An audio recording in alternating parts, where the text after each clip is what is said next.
Okay, ladies, here it is. Our time to shine. Her Take. That's the name of the new Valuetainment show with Anna Kasparian and Jillian Michaels and two other women I don't know. So, Supreme Court parental rights case, Mahmoud v. Taylor. Who wants to set this one up? What's going on? Anybody want to take it, or I'll pass to Anna, unless...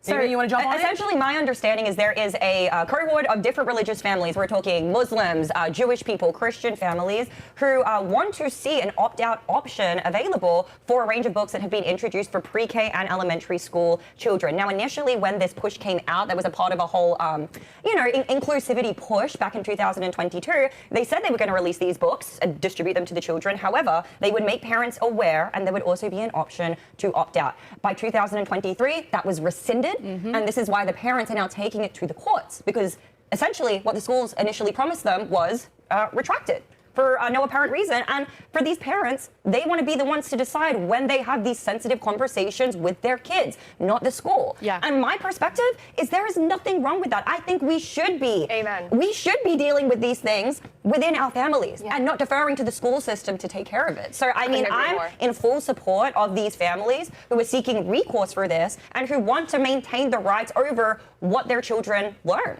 I mean, for me, there's nothing wrong with that. So there's a few other details to this that I think are super relevant, because what we're talking about here are not high school students. We're talking about elementary school students. And what I thought was really fascinating about how this school district approached this issue is, given the nature of these books and how it brings up things like same-sex couples, you would typically find this type of curriculum in the context of health, right? Like health curriculum. But the school district decided to put it under the context of literature and English. And so I wonder if they did that intentionally to prevent the opportunity of students to, parents to opt out. Because if it's in the context of health and, let's say, sex ed, that's when you have an opt-out option typically when it comes to some of the more controversial issues that religious parents have problems with. Now, in this case, elementary school, we're talking about 4th graders and 5th graders, super young, like 8, 9, 10-year-olds. You're talking about same-sex couples. Yeah, I agree. I think that especially religious parents want the opportunity to opt out so they can broach these topics with their kids themselves. And they're not trying to ban these books. That's a really important distinction here. They're saying, you know what? Keep teaching, using these books. That's fine. We just want the option to opt out. And I think they're... Obviously, I'm against anything like this. When we talk about the individual versus the person, look, I was homeschooled for the first 15 years. Then I did public school, as you guys know. And one thing that my parents wish they could have opted me out of was in science class learning about evolution. If it was up to my parents, I wouldn't have learned evolution. They want to teach creationism in school. They wouldn't want us to learn sex ed, but we didn't really get sex ed from our parents. Like, I got reproductive education from my parents, but I didn't get sex ed in any particular way.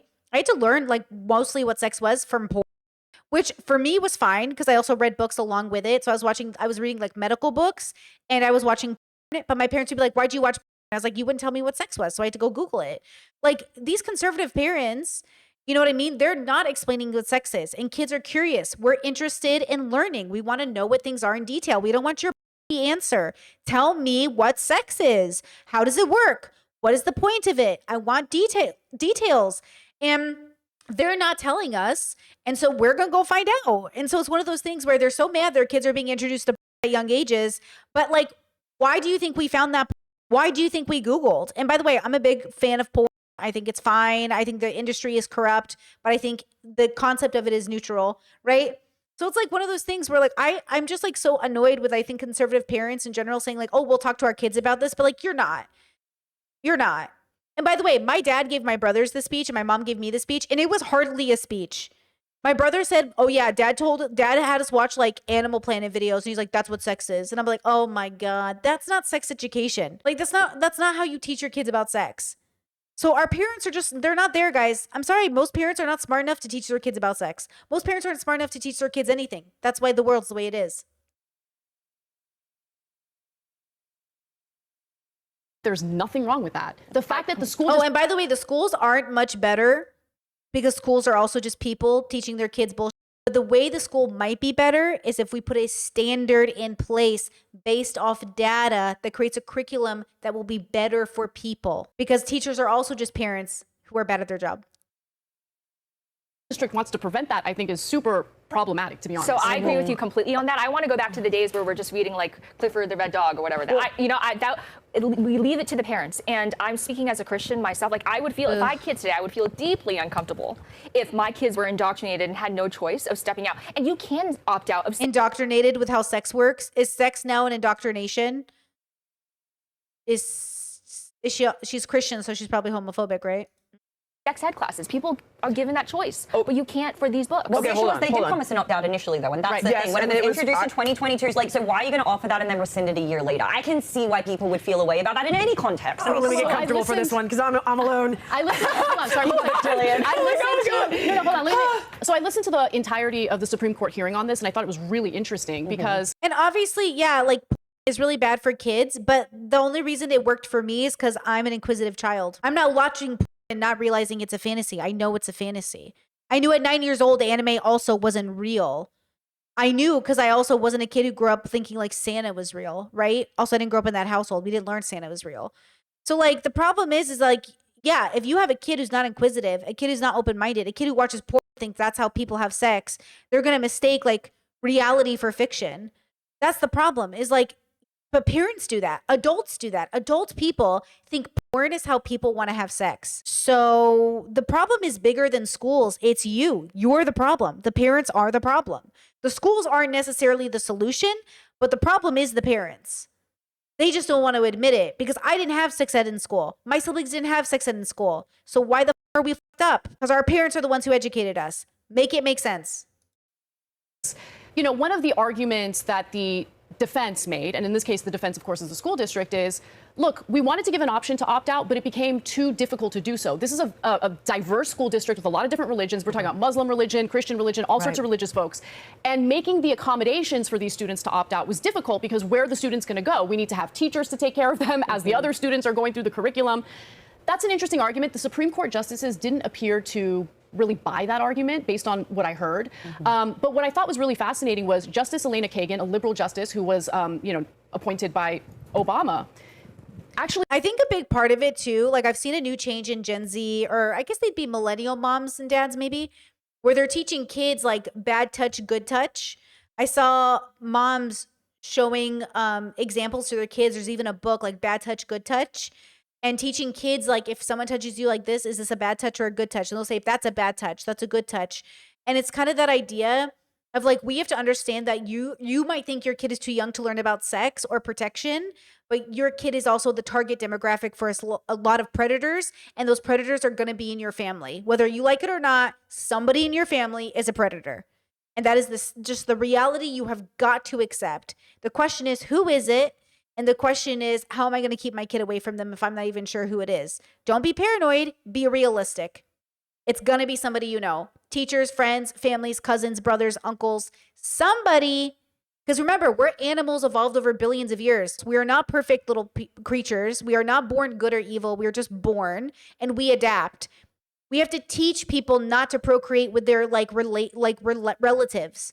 It's not, I don't think it's inherent in a big way like it is for some of us. We feel like we're having that experience. But that's why some humans do end up being with family members. They're not getting the same signals sent to their brain that's like, this is a no-no. They have to be taught why it's a no-no. You can't take things for granted. I think we take way too many things for granted because we don't think we're biological creatures. We think we're gifts from God. I do. I have a theory. Even though the whole Bible's all incesty, people really just think like, oh, their kids will know good from bad. No, you have to teach kids, especially in a world where everyone's marrying their cousins and not calling it incest. I'm so annoyed. I definitely come from that bubble where like all these cousins are homophobic, but they're all marrying cousins. And everyone's like, well, it's not incest. What do you think incest is?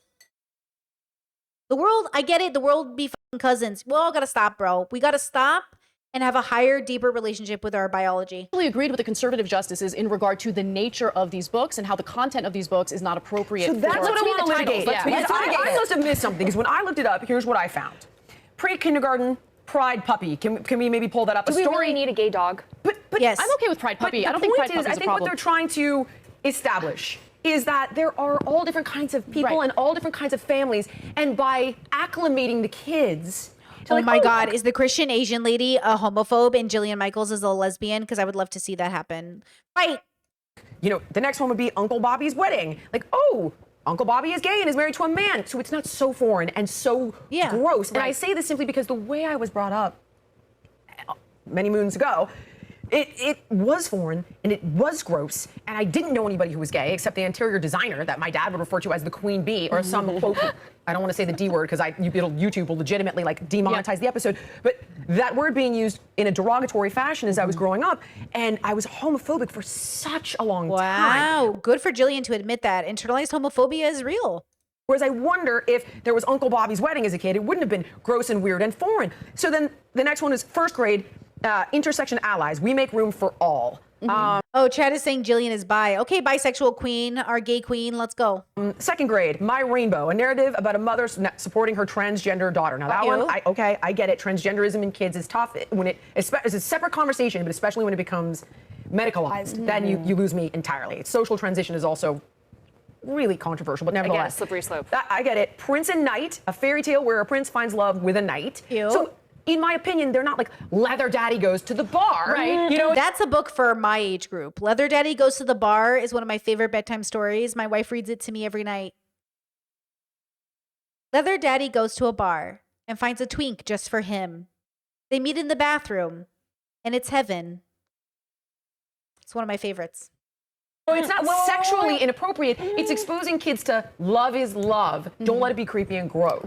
Do you mind if I make a little No, quick point here? go, So do there it. is one example that the I whole want to bring point. up that I personally, Do it. I would not be okay with my children reading this because I think Maybe this I missed one. I think this sparks confusion. Sometimes I just use one set of pronouns. Sometimes I change my pronouns. Sometimes I use all the pronouns I can think of. My pronouns are like the weather. They change depending on how I feel. This is not a healthy message to be sending Absolutely children. not. Not only that, I just feel like they're very angry now. And even though I see where they're coming from, I feel like they are unnecessarily expressing themselves right now. We need to relax, my bro. Everybody chill, girls. there was another thing that was quoted in an article. By the way- where in the book they were. But that's wait. if that's in there, you're correct. And also, not only that, within a book, they were actually asked to engage in an activity where I believe it was grade 2 children were instructed to pick out certain words. The words were inclusive of things like drag queen, leather, underwear. Yeah. All right, that's outrageous. Just- If I that's in get there, what you're 100% right. Jillian, I I thought- totally get what you're saying. These are the- My shut issue up, is, that's- my main issue is that this thing has largely become a social contagion. I agree that there is a large portion Transgenderism you're of talking the about. and even gayness. Honestly, I would say even gayness. The rate of women who identify as bisexual has gone up astronomically.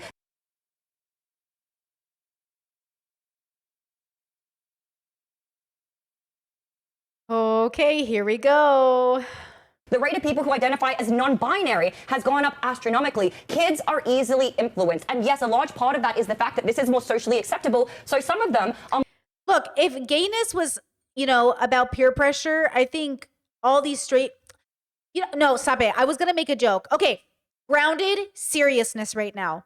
This is an unfortunate show that in 2025, the year of our Lord FK Twigs, they decided to start this year off with this show, a group of women who could have come together to actually help solve some of society's issues in a really normal and grounded way.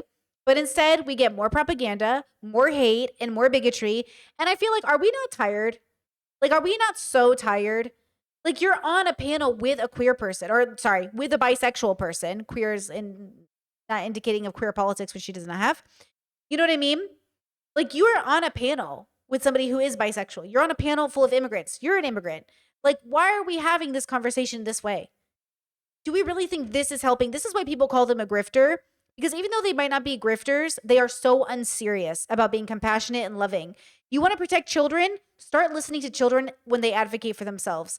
I'm telling you, as a former child myself, you are failing the kids like me who didn't have a space to come to at home with my parents because they were exactly like these parents. No to sex education, no to gay education, no to hard conversations about reproductive things or trauma or anything else. And that's the problem. As a former kid myself, I found this to be very hurtful and damaging to me in the long run. And because of my parents, I ended up in therapy.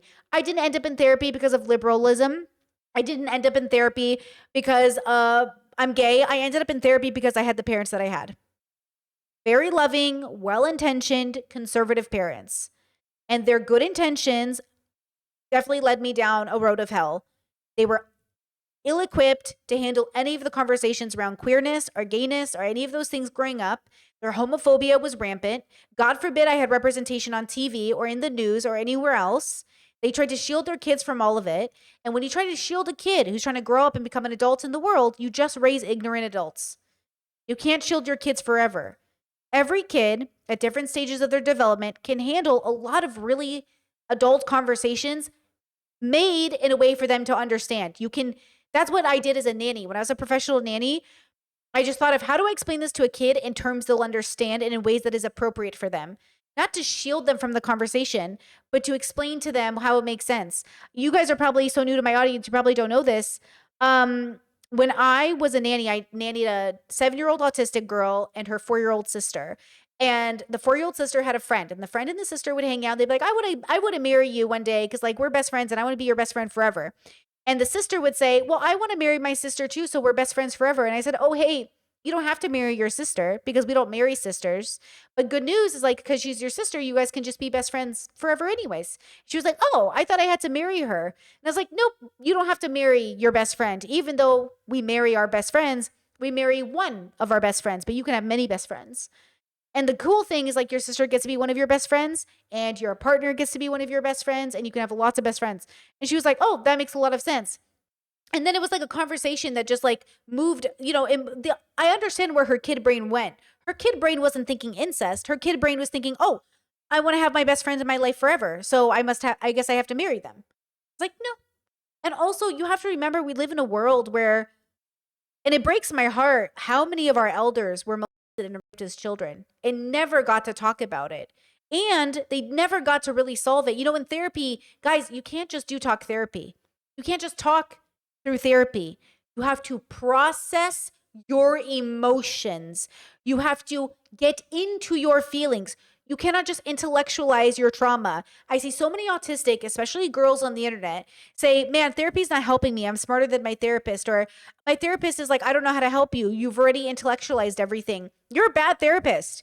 They need to process their emotions. You can't just be intellectualizing your trauma. You need to feel it, vomit it out, let it go, but identify it, feel it, really cry in that office. Do whatever you do you gotta feel your emotions, whatever it is, and process it, really process it.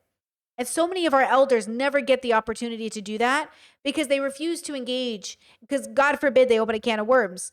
How much their trauma has actually impacted their life and how it has impacted their children's lives. My podcast next week going to be about that. My podcast next week is going to be about how your internalized trauma is creating a generational of curses for your kids. And I understand why you're doing it. I understand, my heart is with you, but we are going to deconstruct this. We are going to figure it out, girls, because we cannot allow our trauma to harm our children for generations to come unnecessarily. Chat says, what are our feelings on people who've been to therapy for like 15 years while not making substantial progress? Hey, at least somebody getting paid. Look, if you do anything for 15 years and you're not seeing an improvement, something's wrong. It doesn't matter what it is. If you're at the gym and your muscles are never growing and you've been there for 15 years, something's going on, girl. It doesn't matter what you're doing. If you've been working on a skill for 15 years and you're not seeing improvement, something's going on. You should see improvement. Dr. K talked about this with borderline patients. Most borderline patients see incredible improvement within 3 to 6 months of really good DBT therapy. Like some you will see some. That was me. I saw incredible improvement right away. And oh my God, I want to talk about this too. I'm sick of men talking about borderline. I'm sick of you talking about borderline. Borderline people are not the worst people on the planet. They're just people who had childhood trauma and they grew up unregulated, but they're actually quite functional. Even so. And God forbid we got a diagnosis so we could actually get help. It's like the 10 or so BPD people who don't actually get any better. They're blaming the BPD. I blame their morals, their actions. Again, what's the difference between blaming the illness? You don't blame anyone. I'm not blaming anybody. I'm just saying it isn't necessarily diagnosis. Could just be like your unwillingness to engage with introspection. Most BPD people who get the right amount of therapy with the right amount of tools do fine. We do great. Chet says men as in Dr. K or in general. No, men in general, specifically Jordan Peterson. I'm sick of Jordan Peterson talking about Machiavellian borderlines. These borderlines and narcissistic personalities, these dark triads, victim complexes, they're always the victims. I'm sick of Jordan Peterson talking about people with borderline. He's exhausting to me. He's just always so negative and so untrue. It's just so untrue. This man acts like every single person is out here like a villain. No, Dr. K and Dr. Kirkonda speak very realistic about borderline patients. They're very progressive in their thinking. You know, they're very good about it. Like, they're literally so grounded. Dr. K and Dr. Kirkonda are pretty grounded. Jordan Peterson isn't grounded. He's been grounded in years. Chess says, the dragon of chaos. Play with my dragon. Ethan, do you want to play with my dragon? Are more confident to be able to speak out about who they really are. But when we look at the stats and we see that my mom's generation, Gen X, was identifying as LGBT as a rate of 4%, and Gen Z is now identifying at a rate of nearly 25%. 1/4 of them are. And if you let people be openly gay and comfortable without any threat from the patriarchy, it would be like 89%. I guarantee you 80% of this population gay. Okay, we are all pansexual gay. I really believe there are very few binary people. I'm telling you, this girl's gonna be shook in 1,000 years when nobody cares about gay marriage. Hold on. Look, I don't know if someone who's straight can be convinced to be gay. Like, I just, I don't know if I'm really buying that. Well, However, also, there's no harm. Yeah. Well, here's where. Look, even if you go through a has-been stage, enjoy yourself. Who cares? You act like sucking a dick is a definition of your whole life. Suck a dick. Do whatever you want to do. Eat an armpit. I don't care. You know, that's homophobia. That's homophobia. Homophobia is caring if straight men do gay things. Who cares? Having gay sex doesn't make you gay. Having straight sex doesn't make you straight. Who cares? You can do a lot of things and it not define you. That's why I say you are more than your actions. People think you are what you do. I think you're more than that. I think you are more than what you do. But, you know, what you do can be a representation of what you are, but you are more than what you do.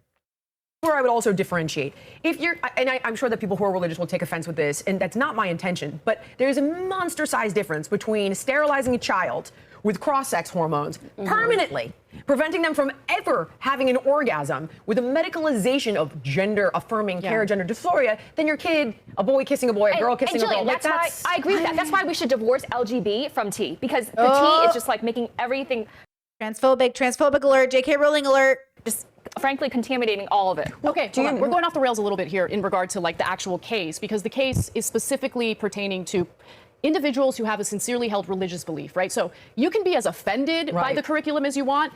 There's no constitutional protection against being offended. However, when it comes to these public schools, they do need to make accommodations for religious families who have sincerely held religious beliefs. And so that's why this case has made it all the way to the Supreme Court. I would have a problem with the school district being forced to ban these books, but that's not Wait, Chad said they're all transphobic. Is Anna transphobic? what's being asked. These parents are actually Oh, she might be actually. Wait, is she transphobic? Is she transphobic against non-binaries?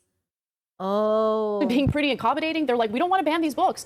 We just want to pull our kid out of this class and opt out. Yeah, I see that. And you know what? I'm largely there. I guess what concerns me is that, and you know, I should probably jump to the Jordan Peterson psychotic in just a moment. In a moment, because what concerns me is when we start to go from like, hold on, we shouldn't be giving children off-label cancer drugs for gender dysphoria, and there was no question that it was like less than 1% of the population, and it's skyrocketed, and there are elements, inarguably, that are social, which are impacting these statistics, rising exponentially. But I just worry that if we start to remove any exposure to people who live different, it facilitates othering, and that's dangerous. get that. That's a good Totally get point, that. but that doesn't prevent parents from talking about it at home, or even they can talk about it anytime. We'll talk about it at home, but I don't want to see it in public. Ugh, gross. Heterosexuality should only be talked about between parents and their kids in the privacy of their homes, but I do not want to see it at the grocery store. Disgusting. Men and women together? Ugh. Don't offend my God. All these parents are saying is I we see don't that. want our students to be, we don't want our kids to be taught that. I get in the it. classroom. And I think we can talk I about wouldn't it want any sexual content from my kids, regardless, by the way, straight or gay. So if that's in there, let's Especially in Again, I think elementary people, school? like, No, you're right. They're conflating the two issues here. This is not a book ban, and I know people get really heated about that. That's really not what it is here. Right. This is just a classroom issue, and it's still going to be available in the libraries. Like, people can still get it. Right, okay. You know? I see what you're saying. Final thing I'll say about this story, sorry to interrupt you, but Look, I get that everyone's obsessed with culture wars. That's fine. But can we at least pay a little more attention to the academics in these public schools? Because a lot of these kids can't read. And that's a huge so right. problem. This is the pandemic You are generation. so So right. problem. Okay. It is. For it is sure. a- I want to say Who was homeschooling these kids during the pandemic and they can't read? Who was homeschooling? Who was teaching these kids who lived through the pandemic, who are struggling to read now? Who was that? Fuck, I cannot remember. Who was in charge of children's education during lockdown? It's not coming to mind. God, I can't remember who it could have been. there was a scary moment. I just saw it Is yesterday. real. Yeah. I'm dealing with it in real time. It's bad. Your Yeah, kids, their Oh my age- gosh, my son is going into 8th grade and his reading, he's got a really high IQ. The kid's intelligent. He does struggle with some dyslexia, but nevertheless, we should have caught him up by now.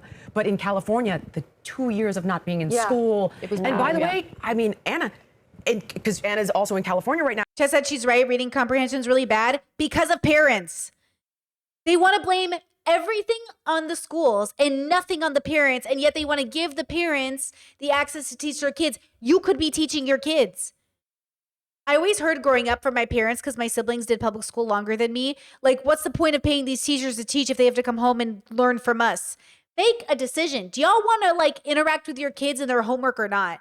It's like conservative parents act like you know how many times it was like WWE in my house because my dad tried to do math with my brothers? It was literally that gif of like trying to do math with my dad and he's like, boom, boom. You know, that is 100% what I like had growing up. What are you on? Why are all these parents acting like they were great? And then look, those kids are behind for 2 years because they were home with you. So do you want to be the ones teaching your kids things at home or do you want the teachers to do it? How are y'all bragging about wanting to homeschool your kids? You know what I mean? Make a decision. No one's being honest. Be so for real. You are the problem. And the same way, we're all the problem. But like, you cannot pretend you are not participating in your child's destruction. Like, parents are 100% bad at your job. Most parents are bad at their job, gay or straight. Y'all suck. You have babies to fulfill legacies and fantasies about how good you're going to make their childhood without ever thinking about all the bad stuff. Anyone who says let kids be kids, I just know you're a bad parent. You might be a good parent, but you're also a bad parent. I don't mean bad parent completely. I mean to my standard. I just feel like anyone who says let kids be innocent, you're not taking into that account that that kid might have had their innocence taken from them and they can't come to talk to you about it now because you want to live in a fantasy where they haven't been raised. And that's just the truth. Lots of parents refuse to engage in the reality where their kids have been assaulted because it ruins the fantasy of them being innocent. So I don't want to hear it. And when those kids come to you, you blame them for being in a position, well, you shouldn't have been there. Why'd you go there? Why'd you talk to that person? And I've had to go back and forth quite a bit over the last year. So my kids have been in school in California, and every 5 seconds it rains, no school. Fires, no school. Oh, it's raining again, and there's not 2 roads of egress, meaning 2 ways in and out. So if it rains, there could be mudslides. My kids have missed since January 1st 34 days of school. That's crazy. And they're not making up for it. And it's just it's bananas what's going on. Yeah, but you guys are also defunding schools. Conservatives overall defund schools. They're not paying teachers enough. Everybody's burnt out. I have so many teachers in my family. I have like 6 or 7 teachers in my family. They are burnt out. And yet I have conservative teachers and I have liberal teachers. Isn't that crazy? And they're all blaming different reasoning, but they all agree we're not getting funded enough. We're not getting funded enough. At least in California, which is a bit of a I went off piece there, but it's No, a you're huge right. problem. Can I just say one thing about this generation? And to Anna's point, this pandemic generation is suffering. It's bad. I just Yeah, saw they are. It is something bad. yesterday that these kids have trouble identifying angry facial expressions. They just can't read it. They have trouble reading social cues. Yeah, because they're spending all their time watching Valuetainment. Don't you understand? You have the job that creates a circumstance for your kids having brain rot because they're watching you guys on stream all day. They're watching YouTubers. They're not interacting with real people. You are a part of that system. You are a part of the literal issue kids are having. They're being raised by the internet and you're not spending time with them. So what are you going to do about it? And that's the problem. What are we doing about it? That's why I say make sure you guys are spending time outside, even when you're adults, and make sure we're interacting and make sure we're socializing. I'm really lucky I grew up without the internet. I'm lucky I grew up without phones. But as an adult, I feel like pretty adjusted with those things. I mean, I found a job online, which is great, and I'm on my phone a lot, but I feel so much better. Like, I just feel so adjusted. Like, I was on the bus yesterday, and kids had gone out of school, and I was watching these teenagers all on their phones. And some were socializing, some were on their phones. It seemed fine. Nobody seemed different. Actually, one kid is wearing a one-piece shirt, and I was like, oh my God, how cute. Probably like, I don't know, 14, maybe high schoolers. And I'm just thinking, wow, they're all so young, and this is their life, and this is their childhood. You know, remember that as parents, you are creating nostalgia and memory for your kid. You are, it might be another Tuesday to you, but it's your kid's childhood. So make it a good one by making sure they have balance. They can have screen time, but make sure they have balance, and then make sure you're realistic when you have those kids on whether or not you can offer them that balance. Too many of y'all having kids for fun. Too many of y'all are having kids for funsies. Like Is they that because of the can't. mask? Because everyone was wearing a mask during That that too, time? but also because they didn't have these No. interactions that in their most formative eras, they had trouble differentiating. Well, that's why y'all need cousins and family members too. Like, that's the problem. Like, are you guys even interacting with your cousins and family members? Are you going to get-togethers? Are you having lunches every weekend with your neighbors? See, in my cul-de-sac growing up, we had game days once a month. My friends and I put it on for the neighborhood. We'd invite the neighborhood to come hang out with us, and we'd have game days. Okay, you got to do lemonade stands. You got to do it like they did in the 90s, but updated. Make it game days. Make it like playing video games together. Share tools. Build stuff. Like parents act like they have to participate. One thing my parents did is they made sure we were around people all the time. All the time. You have to do it. Your parents also have to have friends. Your parents have to have friends, and their friends have to have kids. And then you build communities. Even if they don't last your whole childhood, even if you guys aren't friends with them in their 60s and 70s, just having them for the beginning years of your kid's life will make a difference. You don't have to have it forever. You just got to have it during those 10 formative years of your kid's life. So they have something to rely on, something to relate to. You got to give them that rocket power experience, the Rugrats experience. You got to give them an experience. It's your job to give them that Hey Arnold experience. Hey Arnold's a really good example of really shitty people having kids and the kids being resilient and coming together regardless of their shitty upbringing. And you wonder, like, oh, let kids be kids. Sometimes you are not raising your kids and the kids have to raise themselves. Between angry and sad. My kids don't have that problem. They know when I am pissed. Yes, you are very make that emotive. very clear. You are very emotive. But these kids, they were locked in their basement, didn't have a chance to go to the playground, explore Yeah. recess. A lot and of these they're kids so are handicapped. It's a still locked crime. in their basement. Like parents need to take the tech away, give them a bike, Yeah. go outside. I don't know if those days will ever return. I wish. I honestly Because wish that's they where their would. friends Yeah. are. That's the Chad says, I will say that COVID was a unique experience for children. The restrictions made it very hard. Sure. I mean, I was nannying a family of 5 during COVID, and it was hard. And there were definitely, I was at the beginning of COVID, to be fair. I wasn't quite locked down. The mom took over during the basic of lockdown, but we were doing school at home. We were doing school on the computer.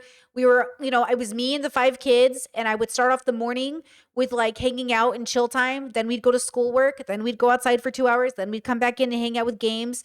Then we'd separate and do other things. And then we had like a schedule, and I probably kept it up okay, but the mom really came in and did a lot of the work after I ended my nanny time with them.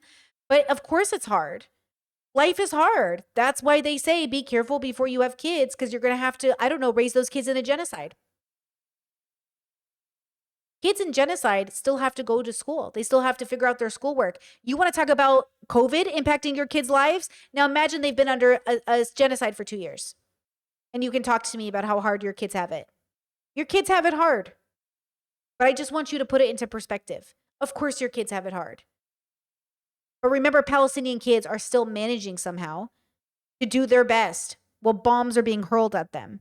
So I think we can figure it the fuck out. And it's not perfect. I'm not saying you can't complain. I'm saying your feelings are valid. Everyone's feelings are valid. It's hard being a parent. That's why I'm saying stop doing it so casually.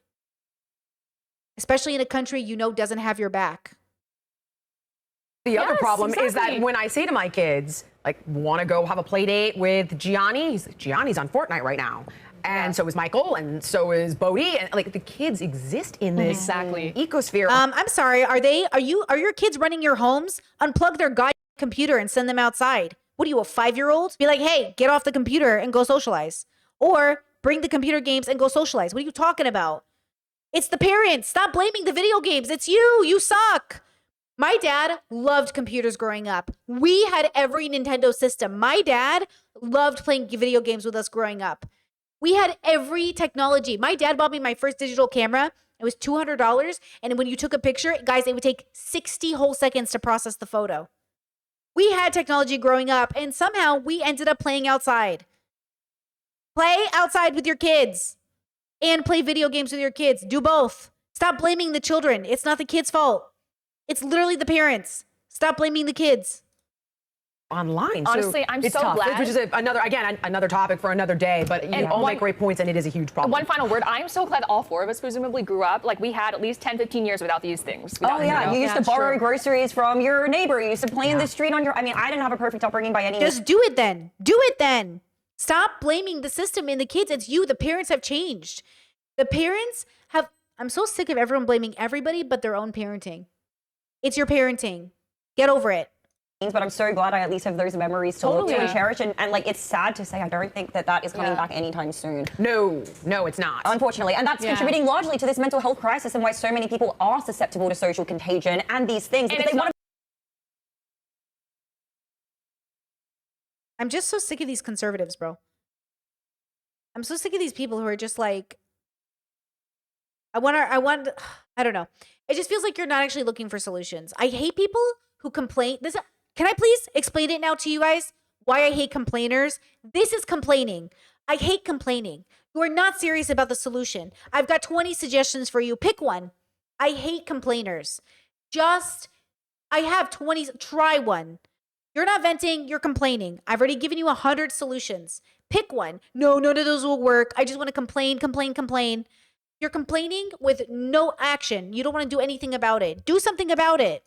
to belong to a group. Totally, They want to yeah. belong to something. And especially because in the LGBT community, it's almost become like a protected class. If you're a Yes. part of Oh, that no, it community, has. then Of you course can it do has. no wrong. You can Which- say no wrong yeah. because your ultimate defense against that is, oh, you're a transphobe, Yeah. you're a homophobe. So the wrong people flock to it. It also attracts bad actors. You know, all I'm saying is that I just don't think I'm getting really sick of this podcast. Does anybody want to end it early? Because I really think they're just platforming bigotry. I'm disappointed to see Anna engaged in this. That's so frustrating to me. Like, why is Anna going in this direction? Because her bigotry and homophobia and whatever else she's suffering from, I'm making up things now because I don't know exactly what her problem is. Something about her own prejudice has moved her towards bigotry.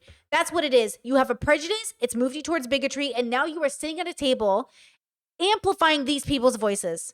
Good job, girl. Good job. We love to see it. Wow. Love to see women coming together to push more bigotry. 2 more seconds and I'm over this. that we need anything else to influence kids' minds on these sensitive topics aside from the people in their life who are close, who they Amen. trust, who they can have those God, conversations I want to with. be done with this one, but I know the counter argument, and the counter argument is, what if their parents are bigots? What if their parents are racists? Well, don't you And think it's a fight to shape the next generation, and it's, then you'd have to make a presumption that the parents are such awful people, but then they can which is be- unlikely. Jillian, I don't know Right. if you're intentionally doing this, but that's essentially the woke argument. Like, we need to do this because they're not getting it at home. Right. That's what the Democrats are saying. I And get what it. I'm saying is, It's not, but okay, look, it is not their place. It is not. Look, I don't. This is why I don't have kids, okay? Because I would be violent. I would be violent if my state, if my government tells me I'm not allowed to parent my own kid, Right. and that the school district gets to decide. All right, I got one for you. No, Then I'm gonna no, go. no, I'm no. going off I'm of. gonna be so I got one violent for about you. that. Oh, absolutely. Hold on. Okay, so this is off of our subject grid here. I believe it's called the Safety Act in California. That the teachers don't need to tell you your kid is Oh, yeah. socially transitioning. Yeah, that was awful. What's So bad. interesting about this is when people push back on it, they're like, well, the kid could be abused. Well, if your parents weren't transphobic, then the kid would tell the parent. They don't understand that if the parents were a safe space for the kids would tell the parents and the teacher wouldn't be put in this position. The teacher is only put in this position because it is unsafe at home. That's the only reason this happens. That's why that rule's in place. I feel like I'm talking to a 5th grader. Like, I feel like kids understand this better because obviously kids understand this better. They're the ones in the position. I can't believe I even have to explain this. What do you mean? You haven't figured it out? If it was a safe space at home, the teachers would never have to get involved because the parents would be involved. What are we even talking about? And yeah, as a person who started the first GSA on campus, I was a part of the Gay Straight Alliance and I did not tell my mother because my parents are homophobic. To this day, even though 3 of their kids have come out. Yeah. I started the Gay Straight Alliance on campus with my friends and that was it. Like my mom was protesting it and I was just like, I still have my high school yearbook pictures with me and my friends in it. We're all like, first JSA on our campus, girl. Southern California, baby. Okay, very proud gay moment. These people, bro. Abused at home. There are laws in place to report child abuse. So I need- mental and physical. You want to talk about negating the role of a parent? I need the God left- bless you, Gavin Newsom. I swear to Yeah. God, I hate that guy. I do too. On this issue, on this particular Hate 'em. issue, the left needs to make up its mind. Yeah. Okay? Because on one hand, you know, they use this as a cudgel all the time if you don't play ball with what they're demanding. Oh, well, the transgender community, they have a high rate of suicide. Okay. So you're telling me that you are going to keep the identity of parents' children away from them, hide the fact. Oh my God, Anna, come on, bro. Why do we always want to give people a chance and then they just say the dumbest Do the math. How hard is it? Just imagine you're a kid again. Just use your imagination and imagine you're a kid again. And imagine what that's like to go through something you don't feel safe telling your parents, but you feel safe telling your teachers. There were teachers on campus I absolutely felt safer talking to about being gay, about other things that I didn't feel safe telling my parents. Yeah, that's gonna happen. It's like Chad said, parents don't want to admit that their kids don't feel safe talking to them. Do a better job parenting. Like, you cannot be serious, girl. Fact that their Right. child might be transgender, knowing full well that there's a high rate of suicide among transgender youth. Right. That's a little bit problematic. And no? a social transition does put them on a fast track to medicalization. I believe it's like 60+% greater chances of medicalization. Whereas if your child is socially transitioning, you should absolutely, for all the reasons you just mentioned, be an integral part of helping them figure out what is going on. By the way, I want to provide, like, if I had a Help, child, support. if I had a child, and it turns out that my child might be transgender, is identifying as transgender, I want to make sure that my kid's okay. I want to be a parent. It's outrageous. He or Personally. she might need, help with a counselor or therapist. I want to provide those. Well, you hopefully would, Anna, support your child through that process. But your child would hopefully feel safe enough coming to you through that process. Resources. The school's not going to provide those resources. And the issue with counselors and therapists now is they have to affirm at the same time. Right. In some instances, they're not even allowed to provide any type of reasonable pushback.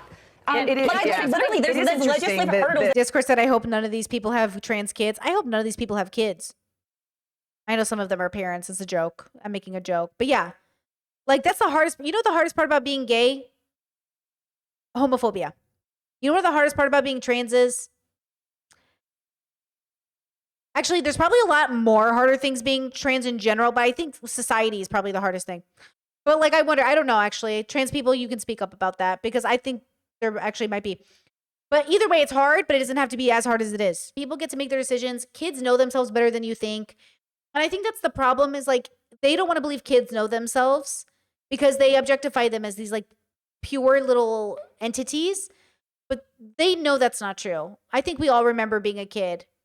I think we all remember judging adults and realizing, like, oh, I'm going to think about some really dark things right now. And imagine your kid going through that alone because they're too afraid to talk to you because you only put them in this bubble where they're like these pure little creatures. God forbid your kid come to you and say, hey, I'm really struggling with some stuff. You know, God forbid they come to you and say, hey, I think I need to see a doctor and get a diagnosis. I mean, she's lucky. At least her kid's lucky that he knows he's dyslexic. I had to figure that out on my own because my parents refused to accept that any of their kids could need a diagnosis. It's really difficult to exist in a world as a kid where you can't go to your parents to get a diagnosis because any diagnosis is considered like a blight on your children. What do you think? I got diagnosed autistic at what, 34? 34? 35. 35. That's crazy. Kids do know enough to tell you. You just need to listen. It might not be a forever thing, but it's what they're going through and you should listen and consider it. They deserve that much to be listened to. Your kids are so much wiser than you think in kid terms. In kid terms, they're wiser than you think, okay? And that's the thing. You got to respect the fact that they got something to contribute, at least at the level they're on. And the level they're on can also extend to attraction and crushes and interests and hobbies and insight into the world. They're still kids. We want to respect that agency. We want to protect them, but we don't want our kids to be so afraid of us that the thing they need protection from is their own parents. We want to make sure that kids have a space to go to. I was catching up with my bestie's mom. And I told her I'm autistic and stuff. And we talked about it. And, I was like, I was like, I didn't tell my parents yet. I haven't told my parents. And it's one of those things where I've told the internet, but I haven't told my parents. One, it's my job and I'm out at my work. See, I'm out at work. Strangers on the internet are a safer space than my own parents who mean well. I talked to my mom for an hour on the phone yesterday. We had a great conversation. It was one of the best conversations I've had with my mom in a real long time, right? Still didn't talk about autism. You know, we kept it very around the subjects we have no issues on. Okay? And so it's one of those things where even at 36 years old, I hesitate to tell my parents things or don't tell them at all because the judgment is just, it's too inappropriate at this age in my life. They're not bad people, but they can do bad things. And that's the reality of this type of bigotry being platformed and made to be just open discourse. You're not understanding the situation. And because your ignorance won't allow you to understand the situation by your own choice, you will cause a lot more harm than you need to. So when I say like I'm looking for serious people on the internet, I would love to see a serious content creator who's actually interested in actually solving some problem. Hey, my kid's really struggling. Do you have any like help that could go, like anything that could help them? Hey, I'm really struggling to like, my executive dysfunction is just really hard right now. Do you have any suggestions?